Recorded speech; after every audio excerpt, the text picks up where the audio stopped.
사랑하는 성도 여러분, 2월 16일 목요일 새벽 만나에 오신 여러분 주님의 이름으로 환영하고 축복합니다. 오늘 우리에게 주시는 하나님의 말씀은 사무엘상 2장 12절부터 21절까지의 말씀입니다. 사무엘상 2장 12절부터 21절까지의 말씀 보겠습니다. 엘리의 두 아들들은 행실이 나빠 여호와를 알지 못하더라. 그 제사장이 백성에게 행하는 습관은 이러하니 곧 어떤 사람이 제사를 드리고 그 고기를 삶을 때에 제사장의 사환이 손에 3살 갈고리를 가지고 와서 그것으로 냄비에나 솥에나 큰 솥에나 가마에 찔러 넣어 갈고리에 걸려 나오는 것은 제사장이 자기 것으로 가지되 실로에서 그곳에 온 모든 이스라엘 사람에게 이같이 할 뿐 아니라 기름을 태우기 전에도 제사장의 사환이 와서 제사 드리는 사람에게 이르기를 제사장에게 구워드릴 고기를 내라. 그가 내게 삶은 고기를 원하지 아니하고 날 것을 원하신다 하다가 그 사람이 이르기를 반드시 먼저 기름을 태운 후에 내 마음에 원하는 대로 가지라 하면 그가 말하기를 아니라 지금 내게 내라. 그렇지 아니하면 내가 억지로 빼앗으리라 하였으니 이 소년들의 죄가 여호와 앞에 심히 크면 그들이 여호와의 제사를 멸시함이었더라. 사무엘은 어렸을 때에 세마포 에봇을 입고 여호와 앞에 섬겼더라. 그의 어머니가 매년 드리는 제사를 드리러 그의 남편과 함께 올라갈 때마다 작은 겉옷을 지어다가 그에게 주었더니 엘리가 엘가나와 그의 아내에게 축복하여 이르되 여호와께서 이 여인으로 말미암아 내게 다른 후사를 주사 이가 여호와께 간구하여 얻어 바친 아들을 대신하게 하시기를 원하노라 하였더니 그들이 자기 집으로 돌아가매 여호와께서 한나를 돌보시사 그로 하여금 임신하여 세 아들과 두 딸을 낳게 하셨고 아이 사무엘은 여호와 앞에서 자라니라. 아멘. 여러분, 우리가 이제 봄이나 가을이 되면 교회마다 어떤 부흥의 형식을 빌어서 간증 집회를 많이 하는 것을 볼 수 있습니다. 간증이라는 것은 참 귀한 것이죠. 간증을 통해서 우리는 우리의 인생 속에 우리의 삶 속에 행하신 하나님의 역사를 드러내고 하나님을 높여드리고 하나님을 찬양할 수 있게 됩니다. 그러나 자칫 간증을 잘못하면 오히려 하나님의 영광을 가리우게 되죠. 간증을 마치 자기 자랑을 하듯이 간증을 통해서 자기 자랑만 한다면 그것은 간증이 아니라 자기 자랑에 지나지 않을 것입니다. 특별히 기도 응답을 우리가 살펴보면 사실은 어떻게 보면 기도 응답도 굉장히 중요한 것은 무엇일까 한번 생각해 보죠. 간증이라는 것의 형식이 있습니다. 즉 내가 어떤 예를 들어서 내가 구원받았다고 하면 그 구원받은 간증을 한다면 내가 구원받기 이전과 그 다음 예수님을 믿고 구원받은 이유, 구원받은 시점, 그리고 그 구원받은 이후의 삶에 내 삶이 어떠한 삶이었는지를 말하는 것이 간증입니다. 즉, 내 삶에서 이전과 이후, 즉, 그 예수님을 만나고 예수님을 믿은 그 이전의 삶과 이후의 삶을 비교하면서 달라진 이후의 삶을 통해서 하나님 앞에 영광 올려드리고 사람들에게 하나님이 행하신 일을 드러내는 것이 간증입니다. 기도 응답도 마찬가지라고 생각이 들어요. 많은 사람들이 자신이 받은 기도 응답에 대해서는 많은 이야기를 합니다. 자랑하듯이 합니다. 그러나 정작 기도 응답 받은 이후의 삶은 어떻게 되었는지, 어떤 삶을 살아가고 있는지에 대해서 말하는 경우는 많이 보지 못했습니다. 많이 들어보지 못했습니다. 그래서 저는 어떤 면에서는 기도 응답도 중요하지만 기도 응답 받은 그 이후에 어떤 삶을 살고 있는지가 더 중요하다는 생각이 들어요. 오늘 본문에 우리는 한나가 기도 응답받은 이후에 어떤 삶을 살아가고 있는지 살펴볼 수 있는 내용들이 등장하고 있습니다. 오늘 본문에 먼저 한나의 이야기를 하기 전에 그 엘리의 두 아들인 홈니와 비나스와 또 한나의 아들인 사무엘을 대조하는 듯한 그런 내용들이 먼저 나옵니다. 이 내용을 먼저 보면요. 엘리의 두 아들이 나오는데요. 이 엘리의 두 아들은 아버지가 제사장이었기 때문에 대제사장이었기 때문에 이 엘리의 두 아들은 자연적으로 제사장으로서의 역할을 했었음을 알 수 있습니다. 그런데 오늘 엘리의 그 두 아들인 이 제사장인 이 두 아들이 그 제사장의 위치에서 얼마나 하나님 앞에 심각한 죄를 저지르고 있는지를 보여주고 있는데, 한마디로 표현하면 그야말로 제사장으로서 도저히 해서는 안 되는 만행을 저지르고 있었습니다. 그들은 하나님께 드려지는 제사를 멸시하는 사람들이요. 여러분, 이게 말이 안 되죠. 제사장이잖아요. 제사장은 하나님 앞에 제사하는 것을 돕는, 하나님과 사람 사이에서 그 중간 역할을 하는 사람입니다. 그런데 이 제사장들이 오히려 사람들이 하나님 앞에 제사 드리는 것을 돕는 것이 아니라 오히려 제사를 망치고 제사를 멸시하고 있었습니다. 한 두 가지 예를 들고 있습니다. 제사를 드리고 난 이후에 하나님께 드리는 거죠. 제사는 제물을 드리잖아요. 그러면 하나님께 드려야 될 부분이 있고요. 또 어떤 제사는 대부분 제사들이요, 하나님께 드리고 남은 고기는 제사장들의 몫입니다. 제사장들은 다른 수입이 없기 때문에 사람들이 하나님 앞에 드리는 제물을 통해서 그 제물의 남은 부분, 하나님께 드리고 남는 부분을 제사장들이 그것을 먹게 되어 있었습니다. 그런데 오늘 본문에 보면은 이런 어떤 속건제나 속죄제 같은 경우는 또 그렇게 하고, 번제는요 아예 다 태워버립니다. 그러나 속건제나 속죄제 같은 경우는 제사를 드리고 난 후에 제사장이 먹는 부분이 있고요. 또 어떤 거는 화목제 같은 경우는요, 제사를 드린 후에 제사장 몫도 있지만 또 그 제사를 드렸던 사람들이 함께 먹어야 되는, 먹는 그런 고기도 있었습니다. 그런데 오늘 본문에 보면 제사장들이요, 그렇게 자신들에게 정해져 있는 부위가 있었어요. 그러나 그 부위에 상관없이 자기 종을 시켜서 그 고기를 삶는 솥이나 그 냄비에 그 갈고리를 찔러 가지고 잡히는 살코기를 다 가져갔다는 거예요. 그리고 또 하나는 보통 하나님 앞에 제사를 드릴 때 먼저 하나님 앞에 그 기름, 그 제물로 쓰였던 동물의 가축의 기름 부분은 하나님께 태워서 하나님께 드려야 되거든요. 그리고 난 후에 제사장에게 돌아갈 몫을 주게 되어 있습니다. 그런데 오늘 본문에 보면은 그렇게 하나님 앞에 드리기도 전에, 즉 하나님 앞에 제물을 제사로 드리기도 전에 이 엘리의 두 아들은 사환을 보내서 그 먼저 태운 고기가 아니라 그냥 그것을 날 것으로, 즉 하나님께 드리기 전에 자신들에게 먼저 자기들이 가져가겠다고 뺏어가고, 오히려 주지 않으면 뺏겠다고 협박을 하는 내용을 볼 수 있습니다. 이런 엘리의 두 아들에 대해서 성경은 어떻게 평가하고 있습니까? 두 가지로 평가하고 있는데, 첫 번째는 12절입니다. 12절에 엘리의 아들들은 행실이 나빠 여호와를 알지 못하더라 라고 말하고 있고요. 또 17절입니다. 이 소년들의 죄가 여호와 앞에 심히 크면 그들이 여호와의 제사를 멸시함이었더라. 여러분, 이게 너무 어처구니 없는 일이죠. 제사장인데 누구보다도 하나님과 친밀한 관계 속에서 하나님과 연결되어 있어야 될 이 제사장들이 하나님을 알지 못했대요. 그리고 하나님의 제사를 멸시했습니다. 그렇죠.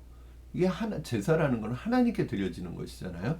그런데 하나님께 드리는 그 거룩한 일, 그 성스러운 일을 자신들의 배를 채우는, 그리고 그것을 그야말로 편취하는 그러니까 그들의 모든 죄사에 관여하는 일은 죄가 되는 거예요. 오늘 본문에 나와 있지 않지만 나중에 어떤 일까지 있냐면 성소에서 수종드는 여인까지 겁탈을 합니다. 그야말로 말종이죠. 인간 말종이죠. 그런데 더 심각한 것은 이런 사람들이 그 시대에 영적인 문제를 담당하고 있었던 제사장들이었다는 것이 더 큰 문제였습니다. 음, 그런데 오늘 본문에 보면 이런 엘리의 두 아들과는 아주 대조적인 한 사람이 나오는데 사무엘입니다. 사무엘에 대해서 성경은 무엇이라고 이야기하고 있을까요? 18절 보면 사무엘은 어렸을 때 세마포 옷을 입고 여호와 앞에서 섬겼더라.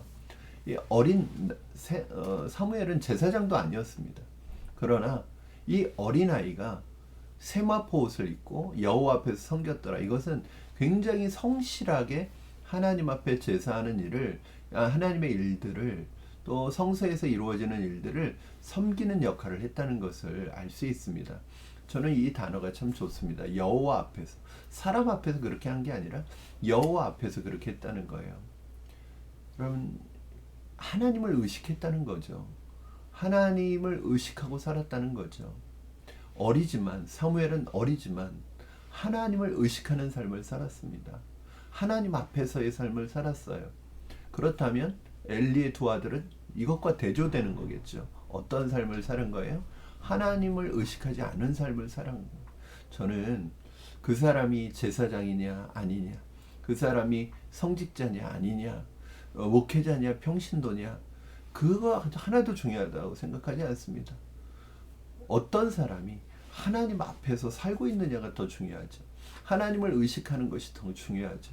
엘리의 두 아들은 하나님을 전혀 의식하지 않았기 때문에 그들이 제사장임에도 불구하고 하나님께 이런 큰 죄를 아무렇지도 않게 지었습니다. 그러나 사무엘은 어린아이였지만 하나님을 의식하고 하나님을 경외하는 삶을 살아갈 수 있었습니다. 여러분, 우린 당연히 질문이 생기죠. 아니, 엘리 두 아들들은 제사장이었습니다. 그렇죠? 그리고 사무엘은 제사장도 아니었어요. 그런데 엘리의 두 아들과 사무엘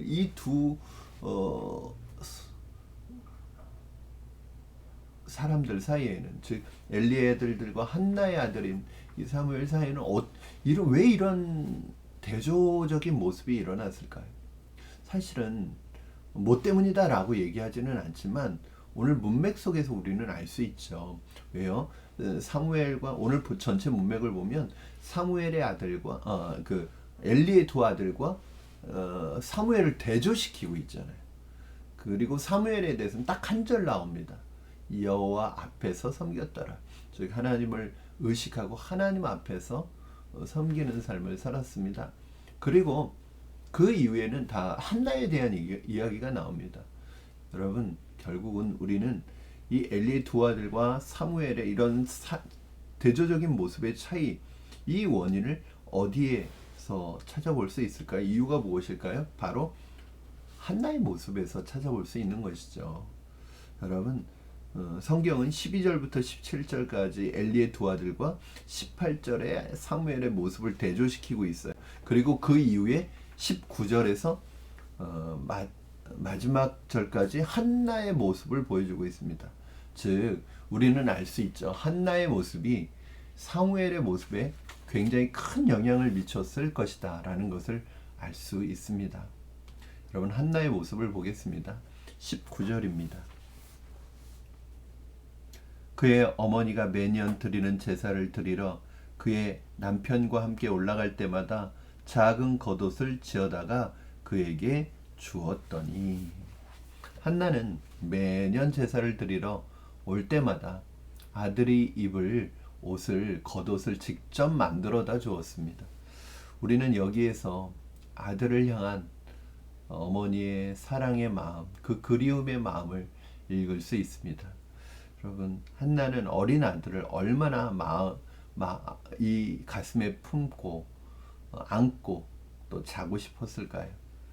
그 귀한 아들과 이야기를 나누며 밥도 차려주며 알콩달콩 얼마나 그렇게 지내고 싶었을까요? 아이를 키워본 부모님들은 다 이 심정을 알 것입니다. 한나에게 있어서 사무엘은 보통 아들이 아니었습니다. 그 오랫동안 불임의 시간들을 보내면서 고통 가운데 있다가 하나님이 주셔서 낳은 아들이었습니다.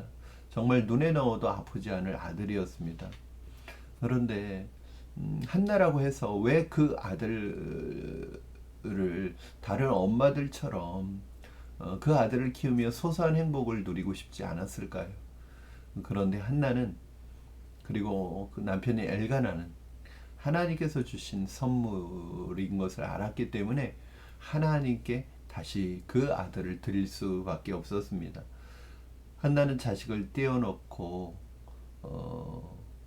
힘든 시간을 보내고 있었지만 그럼에도 불구하고 하나님 앞에서 하나님의 약속을 신실하게 지켜가고 있었습니다. 한나는 엄마로서 자식을 향한 인간적인 정과 그리움을 참으며 하나님 앞에서 신실하게 살아나가는 것을 살아가기 위해서 더 애쓰고 있었습니다. 이런 모습 속에서 여러분, 이런 모습이 사무엘에게 당연히 영향을 주지 않았겠습니까? 우리 부모님은 나를 사랑하지 않지는 않지만, 나를 너무 사랑하지만 우리 부모님에게 있어서 하나님이 더 우선순위고 하나님이 더 먼저라는 것을 아마 사무엘도 알아갔을 것입니다. 이런 부모의 모습을 통해서 사무엘 마음속에는 어떻게 하나님을 섬겨야 하는지 어린 나이지만 자연스럽게 배우게 되었을 것입니다. 이것이 저는 굉장히 중요하다고 생각합니다. 자녀들은 하나님을 오늘 본문에 보면 아직 사무엘은 하나님을 만나지 못했어요. 여러분도 아시죠? 사무엘이 나중에 하나님의 음성을 듣습니다. 그런데 하나님을 만나기 전까지 우리 자녀들은 누구를 통해서 하나님의 존재를 인식하고 하나님을 만날까요? 바로 부모의 모습을 통해서입니다. 부모가 말로는 하나님을 섬기라고 하지만 삶에서 언제나 하나님보다 자식이 우선순위이고, 하나님보다 돈이 우선순위이고, 하나님보다 내 취미가 우선순위이고, 하나님보다 내가 하고 싶은 것이 우선순위인 것을 옆에서 보면서 자라난 아이들에게 있어서 하나님의 존재는 믿을 수 없는 존재가 되어질 것입니다. 그러나 사무엘은 엄마와 아빠의 모습을 보면서 하나님을 어떻게 섬겨야 하는지, 하나님이 얼마나 귀한 분인지를 자연스럽게 알아가게 되었을 것입니다. 사랑하는 여러분, 저는 오늘 한나의 모습을 보면서 깨닫게 되는 것이 있습니다. 많은 사람들이 한나처럼 기도 응답 받은 것은 많이 이야기하지만 정말 한나처럼 기도 응답 받은 이후에 어떤 삶을 살아가고 있는지 보여주지 못하는 사람이 너무나 많습니다. 사랑하는 여러분, 기도 응답도 중요합니다. 기도 응답 받은 거 참 귀한 것입니다. 하나님이 우리를 사랑하시는 증거입니다. 그러나 기도 응답보다 더 중요한 건 무엇일까요?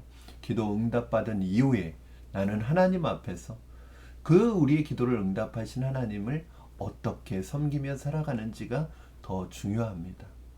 여러분, 우리의 기도 응답은 일종의 맛보기입니다. 그 기도 응답 받은 것으로 모든 것이 끝난다면 그 응답은 축복이 아니라 저주이겠죠. 그러나 그 응답을 통해서 하나님을 신실하게 하나님과의 약속을 지켜가고 하나님을 아름답게 섬기는 사람에게 하나님께서는 더한 축복과 하나님의 축복의 통로로 계속해서 쓰임받게 하시죠. 오늘 이런 한나와 그 가정에 하나님은 어떤 축복을 주셨을까요? 우리 21절입니다. 여호와께서 한나를 돌보시사 그로 하여금 임신하여 세 아들과 두 딸을 낳게 하시고 아이 사무엘은 여호와 앞에서 자라니라. 여러분, 저는 이것이요, 우리가 자녀를 하나님께 드리는 것, 즉 하나님의 자녀이기 때문에 하나님께 그의 삶을 맡기는 것, 이것은 최고의 선택이죠. 우리가 하나님께 우리 자녀를 맡긴다고 우리 자녀의 미래가 망할까요? 그렇지 않죠. 내가 키우는 것보다 내가 키우면 내 수준만큼 키우는 거죠. 그러나 하나님께 맡겨드리면 하나님의 수준에서 쓰임받는 것이죠. 하나님 앞에 이 사랑하는 아이를 드렸을 때 하나님께서 사무엘은 여호와 앞에서 자라가게 하십니다. 또 이스라엘의 위대한 지도자로 세워가십니다.